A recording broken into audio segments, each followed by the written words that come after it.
Dude, we've done so much recording over the last few days. Recording, editing. I don't even know what this is and when this will come out. Well, I know one thing. 183? 184. 184 is what this will be. Everybody has just got 2 magnificent episodes from Tupelo Con.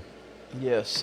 And a new episode on our other podcast channel called Death Savers, where we play D&D and record it. So, I mean, our fans really have a lot to... That's the first Death Savers episode we've put out in 2 years. And you can't rush greatness. So you've already heard Tupelo Con Day 1 and Day 2 episodes. I don't have a whole lot of announcements to make. Well, we got a lot of shout-outs. But we got a lot of shout-outs from Tupelo Con that we didn't make. We gather a lot of flyers and business cards, and, there's a lot of vendors there that work really hard, and we wanted to give them all a shout-out. A lot of friends. Yeah, we did. I don't know if this will air before July 30th. Probably will, but it'll be close to it. And I was just going to announce some Killj dates. Shameless promotion bell. You mean that band's still together? Yeah. And they've got 4 gigs coming up. Damn, are they making up for lost time? I guess. Look at them go. People ask us to do shows, and we say yes. Normally we say no. July 30th? No, we don't. People tell us no. We don't tell them no. July 30th we'll be at Cruise and Amory. We're playing at we're not playing in the park this year. We're playing at Smoking Bros in front of Smoking Bros in the parking lot. They're going to have a stage set up a lot like they did the at the Rail Festival. We're not playing down towards the park. I think going forward, the status quo for the second stage is going to be over at Smoking Bros. We got let's just say a better situation there at the moment. Well, can we say that we can drink outside there? Yeah. And that would be the better situation? Well, you have to be inside this little not fenced off, but you can see where you drink. But yes, you can stand there if you're of age in front of us and listen to us play and drink beer. And they got good food. Very good food. November the 19th, we're going to be at Change. Change is a skate shop. It's a skate shop, and they have an indoor half pipe or ramp, some type of ramp. Some type of skate. I'm not versed well in skateboarding, but it's we'll be playing, and there'll be people doing tricks on their skateboards in this pit thing in there. I thought we was in the pit. No, I don't think so. We'll have to get there and check that out. I'll get more details about that show later. October 28th, we're playing the first annual Gray Fest in Corinth, Mississippi at Muggs Choppers. This is a show that was booked last year, and something happened. I can't remember what it was, but they went ahead and booked us for the next year. And I'm like, wow, I've been booked 6 months out, but never a year out. And that's so close to Halloween. It's on a Friday, and Halloween will be on that Monday. I hate those shows. But it's just in Corinth, so it's not like we got to travel and stay the night and all that stuff. No, it's not, but nobody will be there because everybody's going to be out trick-or-treating. No. If you've looked at the events page, the deck is stacked. So I'm going to stay positive about it. We got a Gray Fest. We got the Red Mountain, Killj, Roses on Red, Jack Mullins, Higher Than Hell, and more TBA. I don't think I've ever heard of higher apostrophe in, not higher TBA. Than, but higher in hell. Oh, them and more TBA I haven't heard of. This is going to be outside. Oh, it is an outside venue? It is an outside gig. It's, what is it, $8 for tickets. Oh, they've even got a link to buy tickets online. You can get an advance ticket for $8. You can pay $10 at the door. But for that many bands, $10 is not too much to ask. Well, I wonder if this is going to be I know it's a Halloween. This is the Friday before Halloween, so there's definitely going to be people but it's in costume. As a Halloween show, going by the flyer. Halloween music festival. Yeah, it says So I wonder. Alcorn. It says Alcorn County. Alcorn's Yeah. first annual Halloween hard rock and metal music festival. So I wonder if this That's how it's is described. costume party welcome or costumes welcome. Absolutely.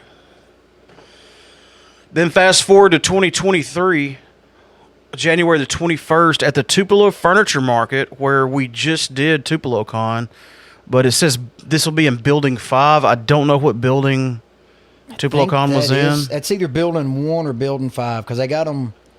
They're at opposite ends of the parking lot. If you know where the furniture market is, you should be able to find it. And there'll be a lot more about that coming up. I just wanted to go ahead. What is this?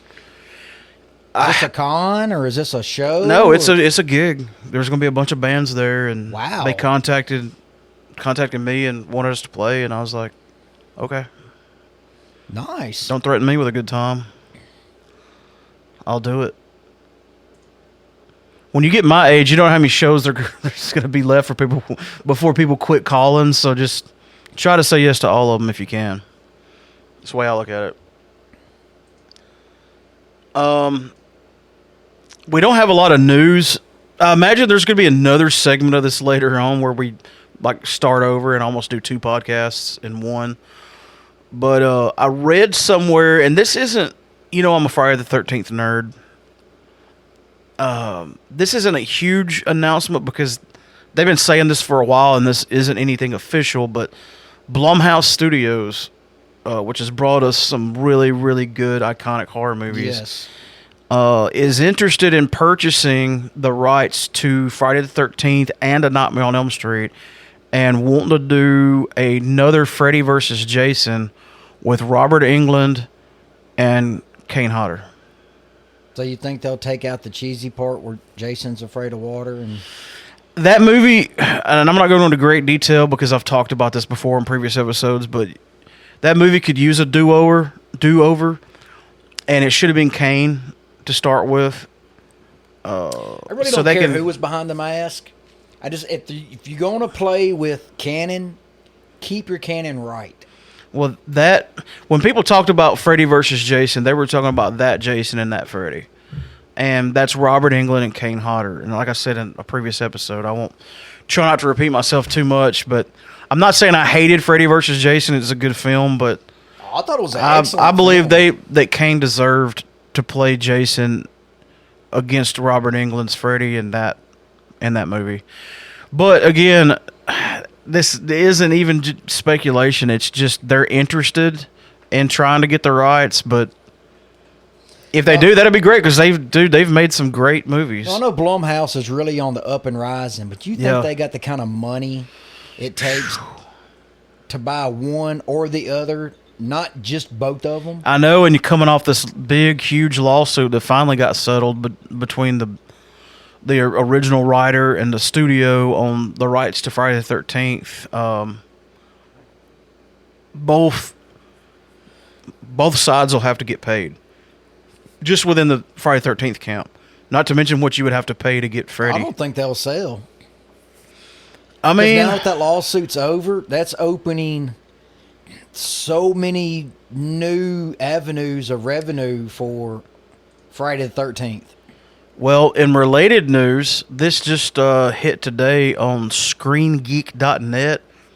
According to Sean Cunningham, he was the director of the first Friday the 13th film, and he's been involved off and on throughout the entire franchise. He says there's a 50-50 chance of a new Friday the 13th movie, and he wants it to be a prequel,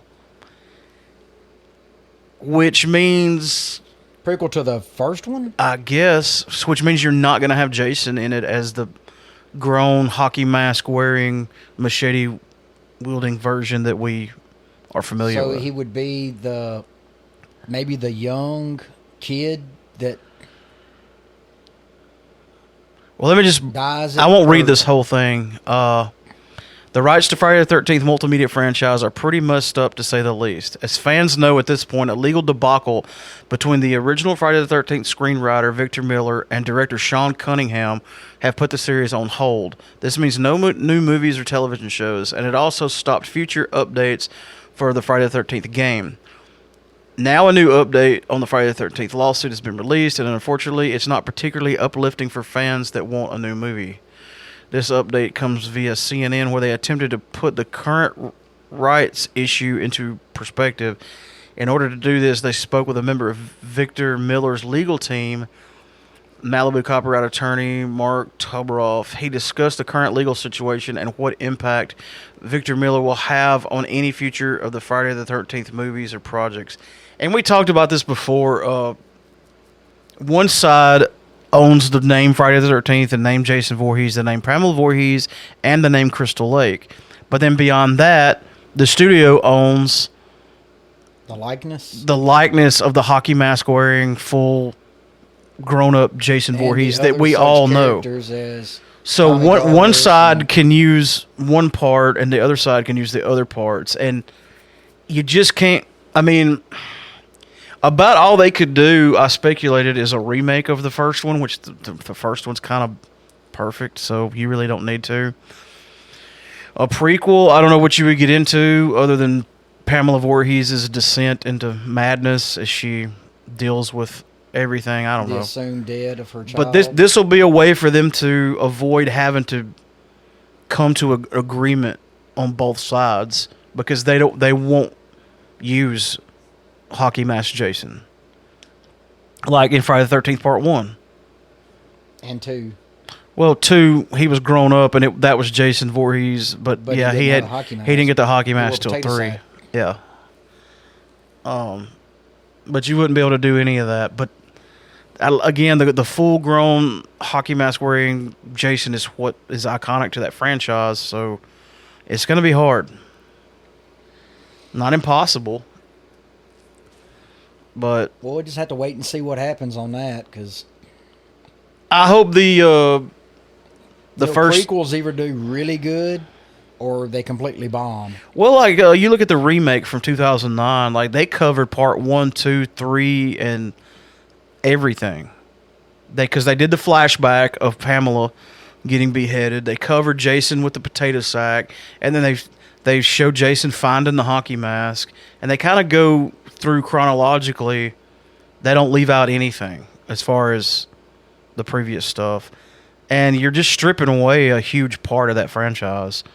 Yeah, Jason didn't appear in Part 1 until the very end as a little boy, but I mean, there's been 11 other movies with, well, 10 other movies at least, with the Jason that everyone in the world recognizes, you know?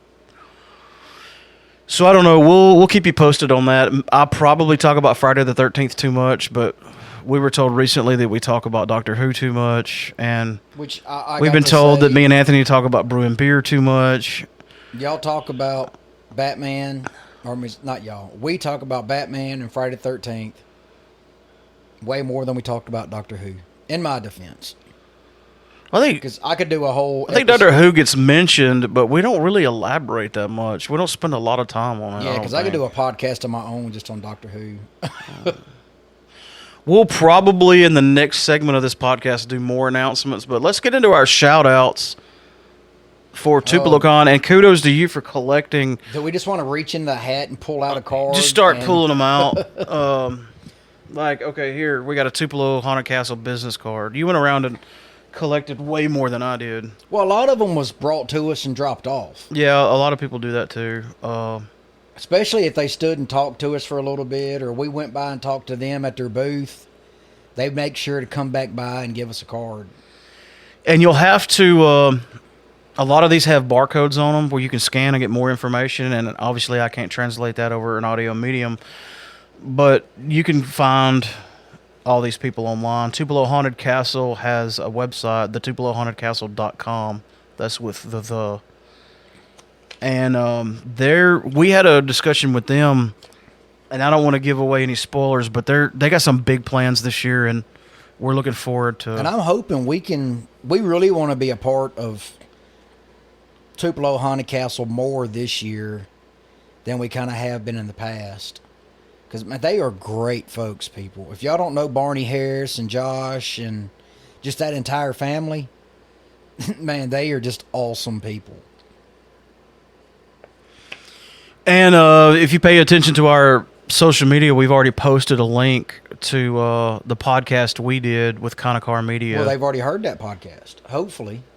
Yeah, we posted a link to it on our Facebook page. I think the link that we posted opens in Spotify, if I'm not mistaken. But And that goes to their podcast with us. Yeah. And their podcast is called On Blast with Connocar Media. Yes. We had a good time talking. They were on episode 1, day 1 with us, and then we went to their booth and did one with them and had a good time. So check them out.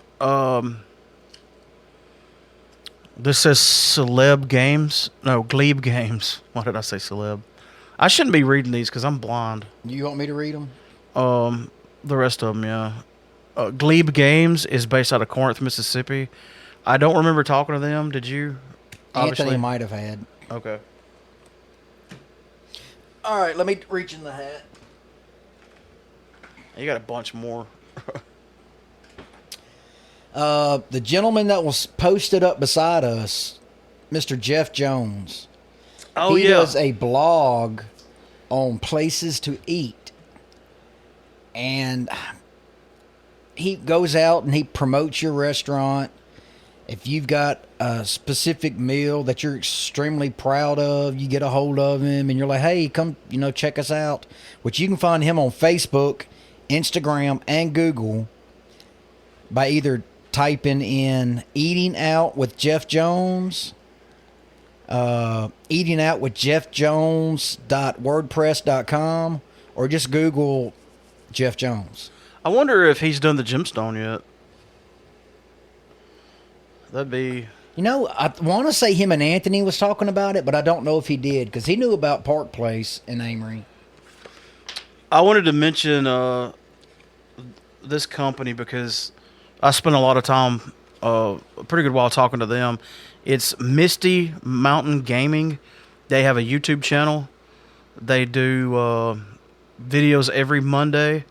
They have Twitch streams Monday and Friday at 7 p.m. They have a Discord, and of course they have social medias, but they're doing D&D gaming. And what they do at their table is they sell a bunch of really cool D&D products, every kind of dice and dice towers and dice holders, and they sell these really cool books. And I bought 2 of them last year, one for me and one for Alicia. And I've talked about it before. These books are so cool. They're supposed to be for taking notes for games, but they're so cool I don't want to write in them because I don't want to mess them up. Well, this year they had the granddaddy of all books like that. And again, these are like really cool medieval, like old style looking leather bound books with old worn looking pages, and they're completely blank. You just write in them what you want. But they had one this year that was literally, I'm holding my hands up about, what is that, 2 feet? 18 inches, 2 foot. And then about this wide. So it's a little taller than it was wide, like a normal book. It was about 6 inches thick? 8 or 10 inches thick. It was heavy. Like, if you slam this down on a table, you're going to knock stuff off the table and maybe even break the table if it's not sturdy enough. And I was like, what is this, like $500? And she was like, yeah, it's $500. And I was like, dude, I don't know what I would do with this book, but I would have loved to have bought that. Family history. Yeah, and you would have to have a long line of lineage of family. I'll let you read this one because it's a lot of words. Well, that's just a con, but okay. I want to talk about Jonathan McDaniels. He's an artist, and he's been on the podcast before. He's an alum. He's been around for a couple years at the Tupelo Con. But we were going through this year, and of course, we go out and we hand our stickers out to everybody. And he just reminded us, yeah, man, we talked, last year, the year before, and so we stood around and caught up. But he's now doing comic book covers. So of course, I had to pick up 2 of the comic books he had. Oh, those were the ones. Yeah, those look cool.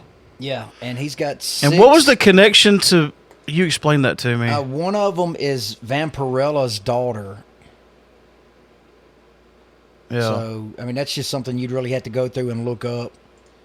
But he is awesome, and you can find him on Facebook, Instagram, and TikTok at Jonathan McDaniels 94.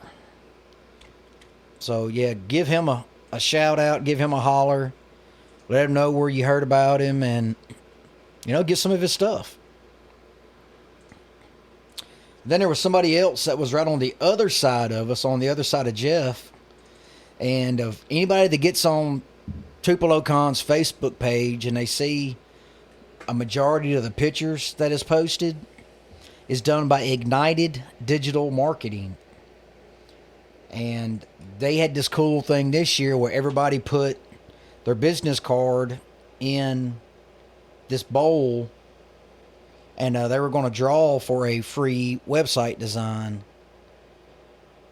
So you can always Google them if you're in digital marketing, looking for somebody to do pictures or a website or anything like that. Oh, sorry. I'm falling down on the job as far as handing you stuff. We got Ragdoll Company. Mine and Anthony's. She does handmade dolls. Where were they set up this year? Almost all the way to the back on the right side. Okay. But everything they do, everything that her and Gene and Taki does is all handmade. They do a lot for the Saltillo art scene. They always set up for it. And you can always go to their website, raggeddollcompany.com, or you can check out their Facebook at Ragged Doll. I'm not sure if it's Ragged Doll Company or just Ragged Doll on Facebook. But check them out. They're always selling stuff on there. And she will have pretty much anything that you like. And if not, you can, message them. And they do custom orders. Could they do me a Jason doll? They had Jason dolls over there. That's right. I think I saw one last year. Yeah. As soon as I said that, I remembered. They got the little, and most of their stuff is plushies type style stuff. They do a lot more in the horror genre. Mm-hmm. But they do just about anything custom. They make dolls. We had her. She was going to make a doll of me back when I had my red mohawk. That would have been awesome. Well, you've got it back now. Well, sorta, but yeah. They do all kinds of stuff. And this is for Arkansas Comic Con. Oh, dude. Have we checked in on this yet? I think so, yeah. It's another Comic Con. It is in Little Rock, Arkansas, and it is September 10th and 11th. I'm not going to go through who all is going to be in it. You can Facebook it or Google it. I think that's the one. Let me see that flyer. Kevin Conroy is going to be there. Oh, sweet. The voice of Batman. The voice of Batman, yeah. So is Tom Arnold. And there's going to be a lot of wrestlers there. Trish Stratus. I lied. I am going to go through and read it. You got Amy Jo Johnson, who was Pink Power Ranger. Tom Arnold. Tara Strong, which does the voice of the blonde Powerpuff Girl. Does the voice for one of the fairies on My Fairly Godparents. Oh, yeah, the kids Raven. used to watch that back in the day. I still watch it. I'm not even going to lie. Does the voice of Raven on Teen Titan Go. Then, like Mark said, you got Kevin Conroy. You got Charles Marnetti, who is the voice of Mario. Trish Stratus. Oh, I can't speak. I'm sorry. Trish Stratus. Lita. Logan Kim, which I'm not sure who that is. Oh, dude, we got to go. Even if it's just to see Thomas Howell. That would be so awesome. And, of course, one of my hugest crushes ever, Joey Lauren Adams. You got Jason Narvey, Paul Schreier, Stephen Butler, which looks like he's a comic in the comic industry for Spider-Man. Jerry Bingham, which is in Batman comics. Bryce Papenbrook. I'm not sure who that is. What's the date on that again? September 10th and 11th. Okay.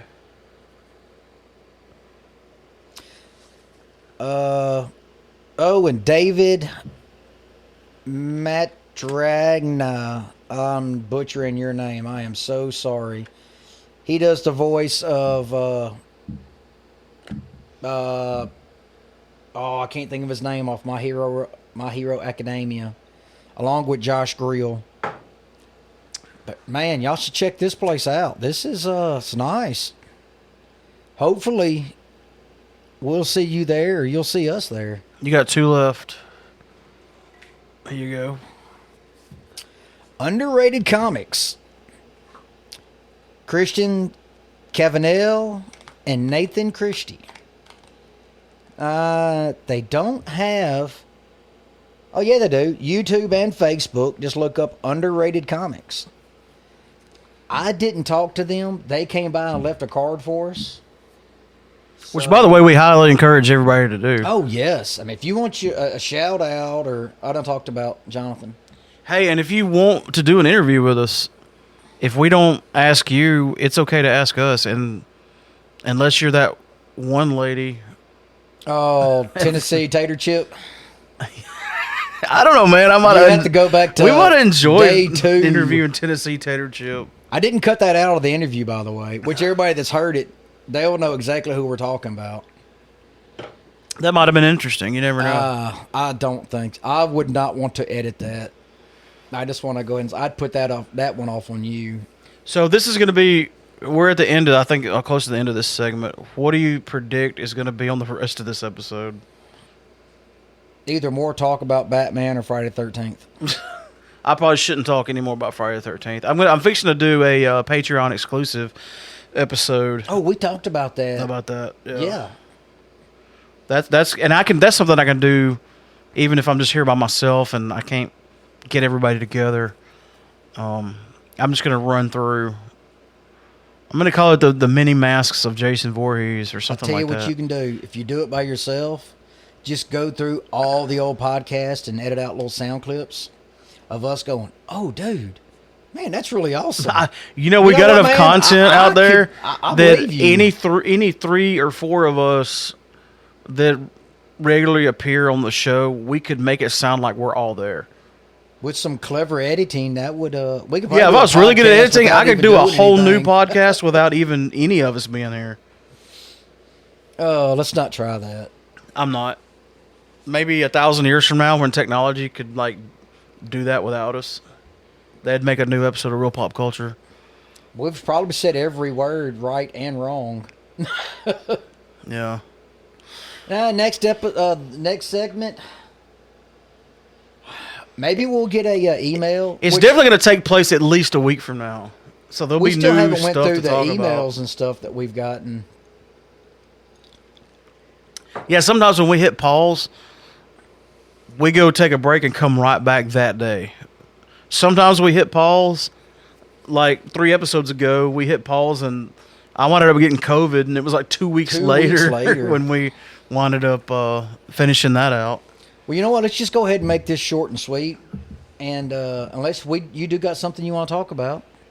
I just wanted to get those shout-outs in and those show dates because, I'm a shameless promoter of what I do. We all are. The ultimate opportunist, and it was an opportunity, and I took it. Otherwise, we wouldn't be in a podcast. All right, well, you're going to hear us again in a few minutes, but for us, it's going to be a few days. Dude, I think I messed up. You ate too much? I think I ate too much. I mean, you ate a lot. Not any more than or less than I've eaten before, but Well, that's not really considered a lot. but if I ate a medium pizza, I would be miserably full. I think it's just because it's the meat lovers and there's so much toppings. Well, here's the most important question: was it good?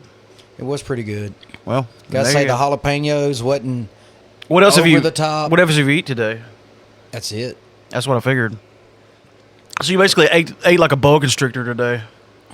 I mean, I kind of eat like that anyway. This Only is- one big meal and kind of lasts me, an entire day. This is supposed to be our sound check, but I think I'm just gonna roll with it. Well, I thought what we just did was a sound check. Yeah, but I did it on the other track. But these WAV files look just like what we did earlier. Yeah, they so. look good. All right, so we were wrong about one thing. I know that's going to be a shocker because we're usually Whoa. No, Yeah. there's no way. There's no way.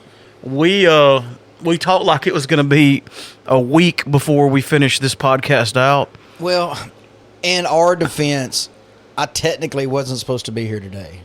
So you're like the guys from Clerks, Yeah, well, at least Dante. at least Dante. But, yeah, I was supposed to have went back home today. I got up, walked outside, realized it was 10 million degrees outside. And I was like, nope, not doing it. It was bad. So I went back and crawled back on the couch and went to sleep.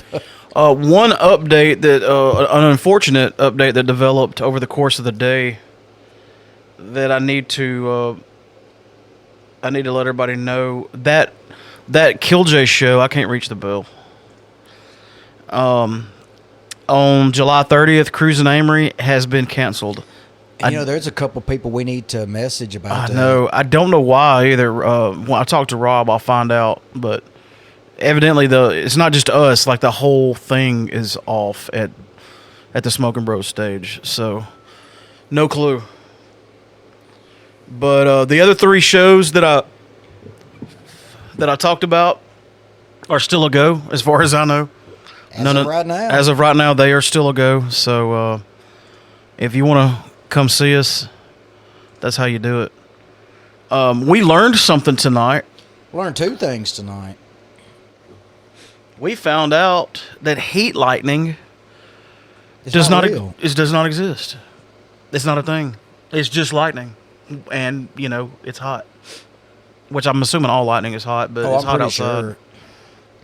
I've heard about heat lightning. Oh, that's just heat lightning. We ain't got a storm. What I've heard all my life. All my life. But according to the sources we looked up, that's not a real thing. Yeah. So R.I.P. heat lightning. Is it too soon? I I mean, feel like it's too soon, man. it's hard to say goodbye to yesterday. We're little boys to men on the scene here. Well, you just kind of threw me for a loop on that one. Another thing, this led me down a shallow rabbit hole, shallow for us. Well, we'll call this a molehill because I was surprised that to find out that led me on to looking at ball lightning. I'm surprised that scientists agree that ball lightning is real because ball lightning almost crosses over from science into the paranormal realm just because of the way it is described to behave. There's been a lot of eyewitnesses. there's been a lot of video footage. Eyewitnesses saying that ball lightning entered their home and floated through their house like an orb and would travel through walls. I think those people were high. Well, there was a packed airplane.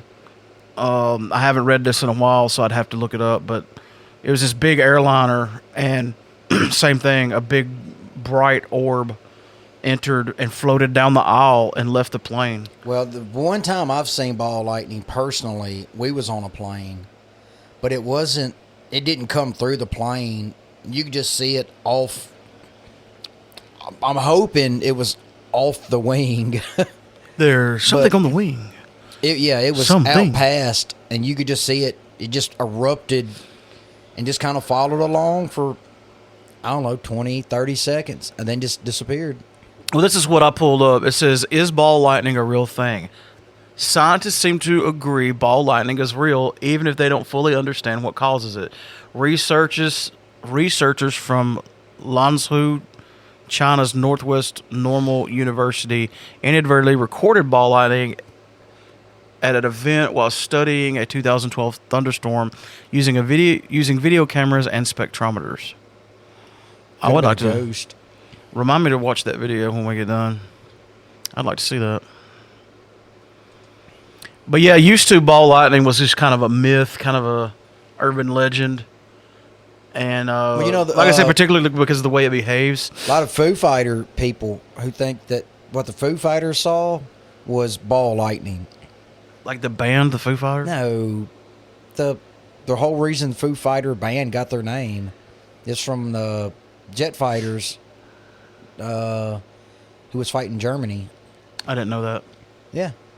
You know, I didn't get interested in history until way after I got out of college. And now I wish I'd applied myself more. It's never too late. Well, no, but I'm just not going to take any classes. But I'm interested in it. No, one big thing I wanted to talk about. Do you have any announcements? No, I don't. I pulled up. I do. I saw on Facebook that they greenlit Mortal Kombat 2. Now, this will be the continuation of the one from 2021. Well, let me just read. Mortal Kombat is returning as New Line will head into production on a sequels to 2021's franchise reboot. They will also be bringing back director Simon McQuoid, who will helm the project from screenwriter Jeremy Slater. The 2021 film was McQuoid's first film as a director. Oh, wow, dude. He knocked that in the park. There. So I'm going to say if it's just heading into production, we're at least looking at a 2023. Late 2023, probably. Yeah. I don't know. It's weird. And a lot of it, some of it has to do, at least, with when they want the movie to come out. They want to space them out to where it comes out not on top of a potentially rivaling movie. But sometimes it seems like it takes them forever to crank out a movie. And then sometimes you'll hear about a movie heading into production, and the next thing you know, you're like, oh, wow. Well, let's go. A lot of it is quality of the movie. Well, sure.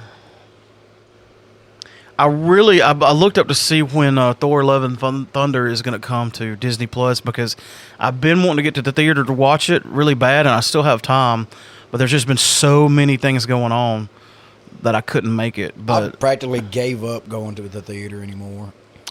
yeah, and I wanted to go watch Doctor Strange, I did too. but luckily it came to streaming pretty quick. And I still hadn't watched it.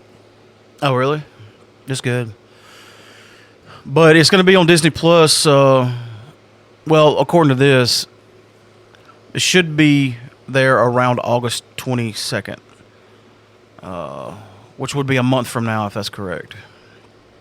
Just so you know. Now, the main thing I wanted to talk about is me and you watched the new trailer for the new Dungeons and Dragons movie. Epic is what I would have to say about if the trailer. You know, I hate watching trailers. Every now and then you get a good one, though, that doesn't give that's- away too much, well, that's the problem. but gives you enough to get you excited about it. It either doesn't give away anything, or the way it's cut together, the trailer is better than the actual movie.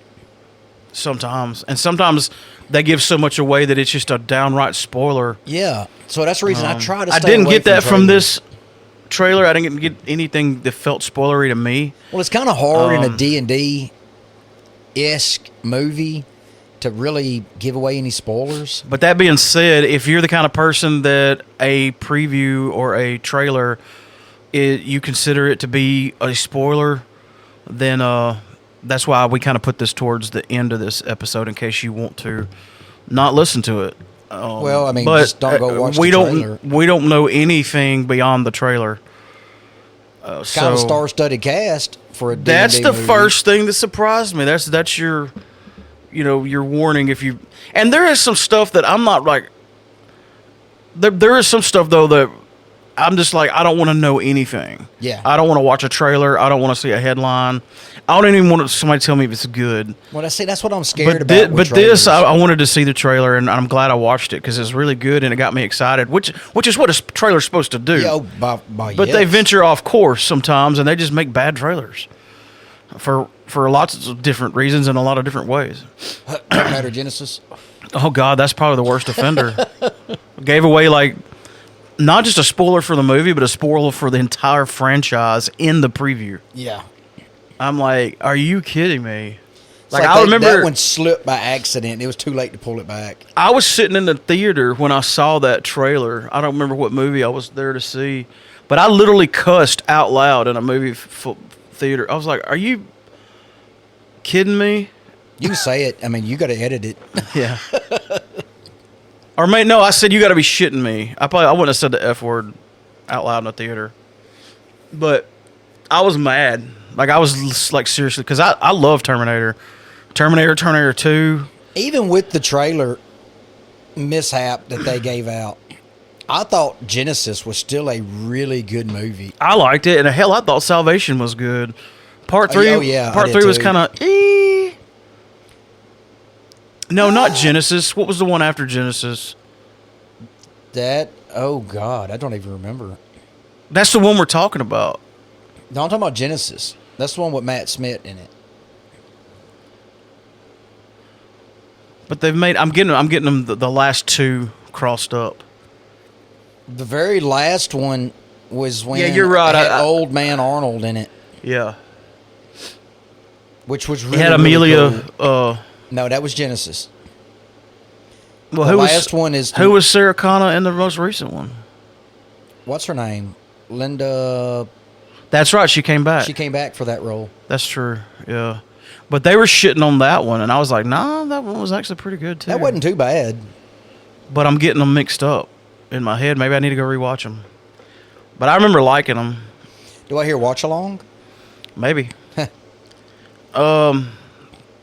Well, since we're sort of talking about movies, the first thing that I just hit me right away, because again, I went into this knowing absolutely nothing. I was like, that sounds like Chris Pine talking, and you're like, that is Chris Pine, and I'm like, holy cow! Yeah, they're putting up some money for this movie. Then I hear them playing A Whole Lot of Love, and people don't realize how much money it costs to license songs for a movie. It's licensed by the amount of seconds you play the song. Yeah, but it's big money. Yeah. Like, I've heard filmmakers say, I really wanted to use this song, but it was going to cost so many million.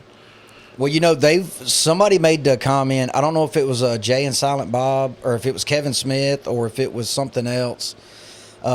They could only afford 30 seconds worth of the song. And it was like hundreds of thousands of dollars. Yeah, if you've got Led Zeppelin in your movie, you've paid millions. Oh, dude, I am so glad you pulled that up, because me and you were both We wrong. said Rush. I don't know why I knew it was Led Zeppelin. I just had my wires crossed. But so right away, I'm like, they put up some big money for this. Like, this was not just like the previous Dungeons and Dragons movies did not look like they were high budgeted to me. No, I mean, then again, anything D&D, unless you're in the D&D world, is not a high budget movie or video game. Yeah. And here's the thing, for me, when it comes to D&D movies, I often ponder what makes this movie or this show or cartoon or what it may be uniquely Dungeons and Dragons and not just another medieval times movie. Yeah. But I started seeing things I recognized. Well, when it's your monsters. Yeah, that's a big part of it. Campaign setting. Yeah. Your characters. That's three things right off the top of my head that I would say would make it. That's something Vox Machina did really well. It didn't feel like just a Dungeons and Dragons-ish cartoon. Like, you could tell it was the Dungeons and Dragons. Well, for those that follow along with Critical Role, yes, they knew exactly what it was. Yeah, but like they even made mention to things and references, and oh yeah, it just, you could tell it was. But if you uniquely D&D in a way that if you wasn't a D&D fan and still watched Vox Machina, you could still enjoy it without knowing anything about D&D. Definitely. And you could go out and make a movie about dungeons, dragons, wizards, and which there's plenty of them that are not connected to Dungeons and Dragons, but they just can't use the terminology. Yeah, like this movie did, and so and I noticed a couple of things, but I pulled up a video that we watched. I really highly recommend. It's Dungeons and Dragons: Honor Among Thieves. Todd Kennerik is interviewing Chris Perkins, which Chris Perkins is the Wizards of the Coast senior story designer. So he writes, designs, creates D&D content. And on that movie, he was the game design architect. Yeah. And so he broke down in this interview on this YouTube video. He broke down the trailer. And again, this isn't spoilers because this is all that's out there right now. He didn't go into spoiler territory. He just kind of broke down what is D&D about this trailer. He broke down what you've seen in the trailer, which was pretty awesome. And then gave some insight into the D&D world onto each character and monster and the campaign setting. Which, by the way, and I think I mentioned this on the first part, this is not going to come out, what we're recording right now, for at least a week. Could be up to 2. Well, they don't know. And we're talking like that we just watched the trailer. It just came out, and they're going to be like, that trailer's been out. But that's fine because, again, some people, travel, folks. Some people are real sensitive about spoilers, and so that'll help with that as well, I think, because there's going to be some time pass. Surely they've seen the trailer by now. If they want to. He mentioned that part of this movie takes place in Waterdeep, which is a town that we recognize because we've played in before. Yeah. Which also lets you know that this movie takes place in the Forgotten Realms. Yep. Which is good. That's where I like to play. That's my planet of choice. Your plane of choice? Yeah, there you go. He also mentioned Neverwinter, which we've dealt with before. We went to Neverwinter. You see in the trailer a mimic, which we haven't seen since I played Second Edition. That's what I was going to say. Second Edition. Which all this stuff is from Second Edition, really. Well, 3.5 they carried had mimics. Over. You saw, and they even said in the trailer, they're like, "What is that?" And they're like, "It's an owlbear." And we encounter owlbears all the time. And he said something about owlbears I didn't know. An owlbear is just simply a wizard's experiment that went awry. But did it go awry? Because owlbears are pretty awesome. People use them a lot. A displacer beast, which I did not know about. I didn't recognize that one. I did not. He also mentioned a gelatinous cube. I knew of them, but I don't think we've encountered one. Well, he explained that the gelatinous cube came about because you have 10-foot squares, or sometimes they do 5, and they formed in 10-foot corridors, but they fit perfectly on a space on a grid if you're playing on one like we do. The black dragon. I want to know the difference between a black dragon and an acid dragon. He said on there. Well, because we encountered, and I think Clint could clean up my verbiage here.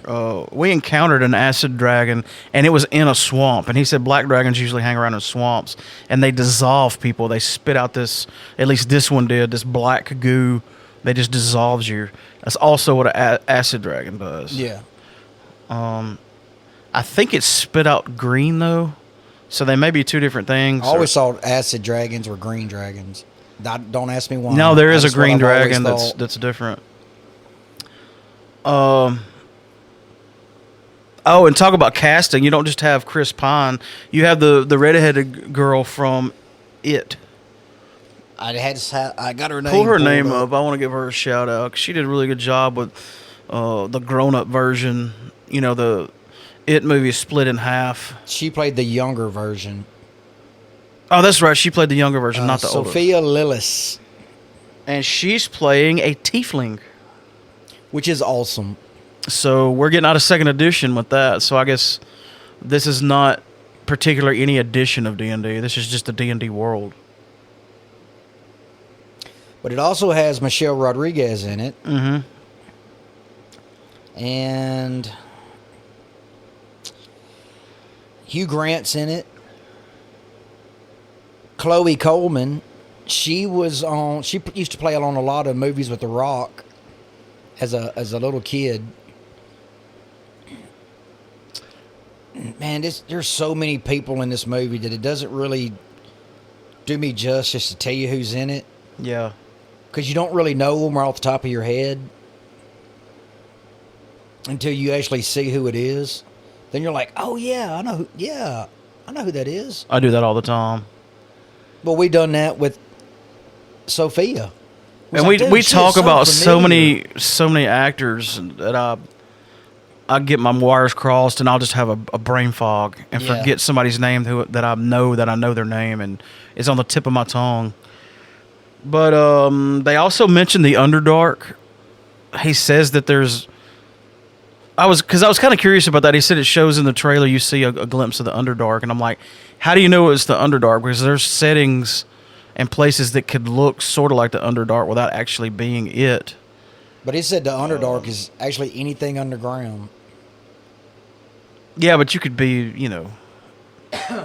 it could look Underdarkish. Yeah.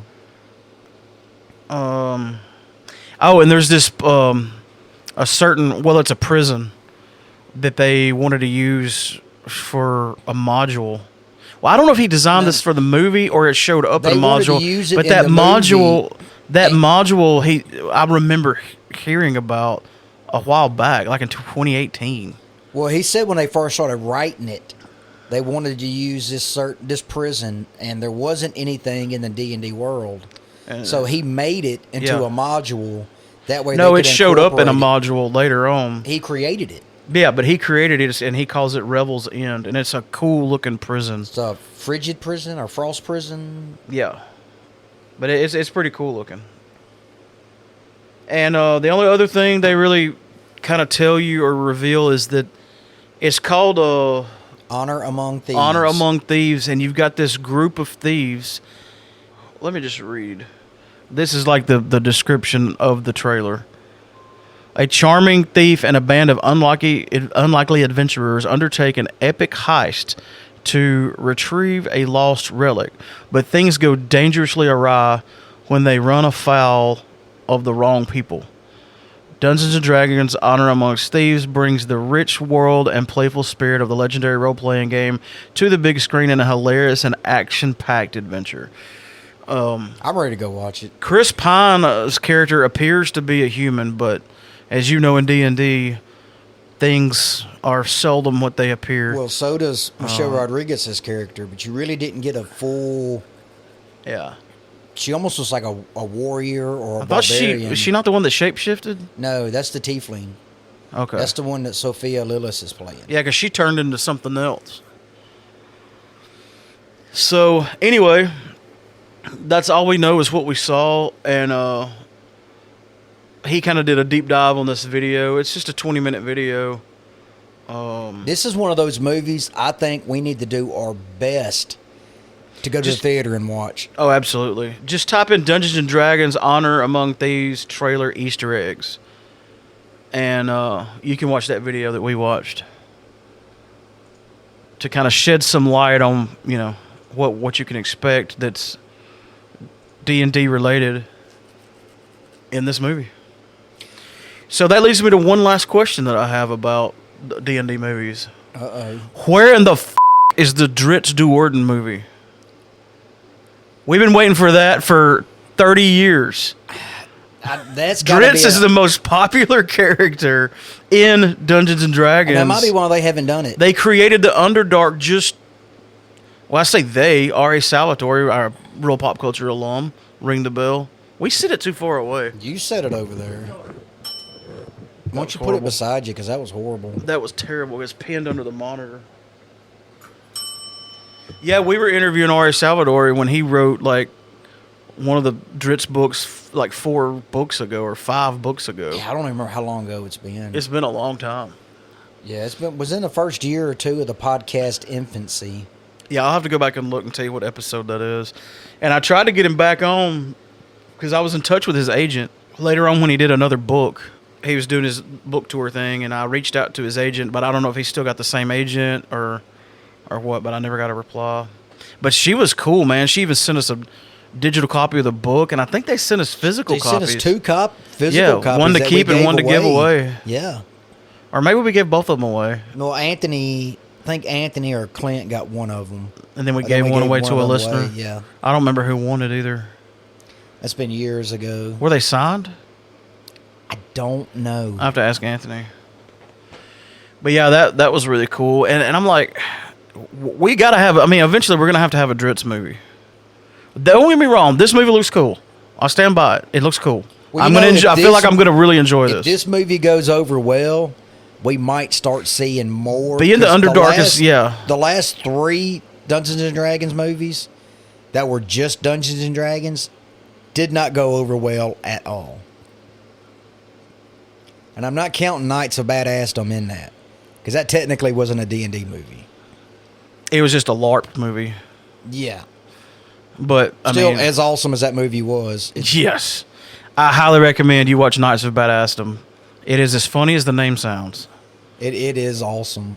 Maybe, since they're introducing the Underdark, they may be massaging the idea of this leading into a Dritz situation. Now, what I would not want to see is Dritz just be a throwaway like cameo in a D&D movie. Well, it'd be fine just to introduce him. Like, he deserves his own trilogy movie. Like the Dritz saga. I mean, good God, there's 33 books? That's what I was going to say. There's a bunch. Let me look that up. We need Anthony here. 37 The books. Legend of Dritz is a series of fantasy novels by R. Salvador that began in 1988. I said the 90s. And consists of 37 books as of August 2021. And if I'm not mistaken, he's writing another book right as we speak. And he don't just write Dritz books. No. So, he's a book writing son of a gun. He's writing a book right now, listening to Real Pop Culture. I doubt he's listening to Real Pop Culture, but I mean, he is in the Real Pop Culture universe because he's been on our show. Oh, yes. That puts him in the universe. So it is possible that he is listening. What's up, R.A.? Come back, see us sometime.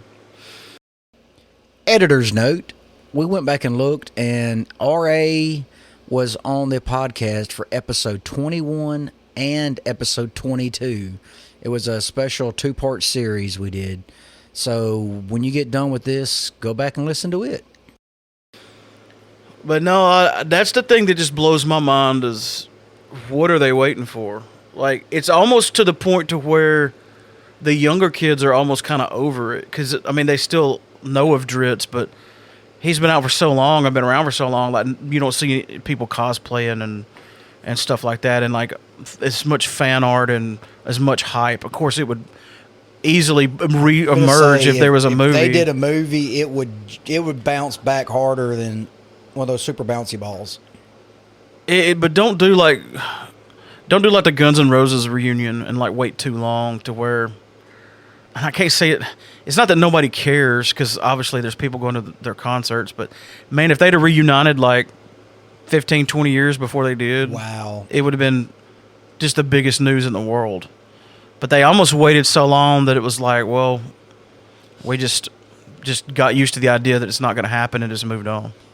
Well, they mentioned it so many times that it just nobody knew if it was actually real or not this time. Not to get on a Guns N' Roses tangent, but they called their reunion tour the Not in This Lifetime tour. Yeah. Because there's a famous interview where Axl Rose, it was basically paparazzi was following him, asking him questions, and one of them said, will you ever reunite with Slash? And he said, not in this lifetime. So when they got back together, they called the tour Not in This Lifetime tour. Oh, that's pretty cool. Yeah, I thought that was neat. So anyway, I want to see a Dritz movie. Or a Dritz series wouldn't be bad. That would probably I don't know where be you better. would put it. Like, I don't know who is the studio that's doing this. Is it not Wizards of the Coast doing it? But they would probably release it under another. Let me see. There may not be. I've got it pulled up. Release date March 3rd, 2023. Wow, we got a lot of waiting to do. Plot to be determined. It doesn't say what movie studio is releasing Paramount Pictures, Vertigo Entertainment, and Allspark Pictures. So, does that mean if they released a Drit series, it would be on Paramount Plus? It would, or I don't know how that works. It'd be whoever Like they use. The studio has to buy the rights to it. Like, yeah, I really don't know. Like Warner Brothers owns Batman. So if you did a Batman movie and you had like Real Pop Culture Productions would have to buy the rights to make a Batman movie from Warner Brothers, which they would not do, but you know what I mean. Well, we had the money, they would. Nah, I doubt it. That's a sandbox they're still having fun playing in. Usually when you can buy the rights to something, like it's crazy if you look up how many times people bought the rights for He-Man from Mattel to make a He-Man movie, and they never made the movie. And then because you've only got it for a certain amount of time, then it goes back. You're basically like leasing the rights. Yeah. Because then it goes back to the owner, which would be Mattel. And there's been like 15 He-Man movie scripts written. They've even started casting at one point. Of course, you know, there was a He-Man movie like in the 80s, early 90s. Yeah, Dolph Lundgren was He-Man. Which was great back then, but I've rewatched it and did not hold up well at all. You know what's funny is I was kind of right the opposite. I was mad that it didn't look like the cartoon, so I didn't like it. But then I've gone back and watched it later, and it's still cheesy because it's 80s sci-fi. But it also had a characteristic to it that was, I don't know. 80s? Maybe that's why I liked it. I'm a child of the 80s. Yeah, but when I rewatched it, it wasn't as... I mean, there were some cringy moments, but it wasn't as bad as... I didn't say it was bad. I didn't say it didn't hold I guess up the second time I watched it, like 30 years later, my grudge was... I was over my phase. Yeah. The only person that looks similar at all to what I'm used to would be Skeletor. Like, nobody looked like they're supposed to look. And I didn't like that when I was a kid. So that was the main thing I was going to talk about was that trailer we just watched. What else you got? Really hadn't got anything else. I mean, I noticed that there's been some new Black Adam news that's popped out. Not a whole lot to say about it because I think we've already touched on it in a previous episode. By the time you hear this, there will be a new episode of Death Savers published. Go check that out. I think we talked about that on the first part. Yeah, that's what I hate about doing half of a podcast one day. And we've done so much material over this past weekend that everything's kind of bleeding together.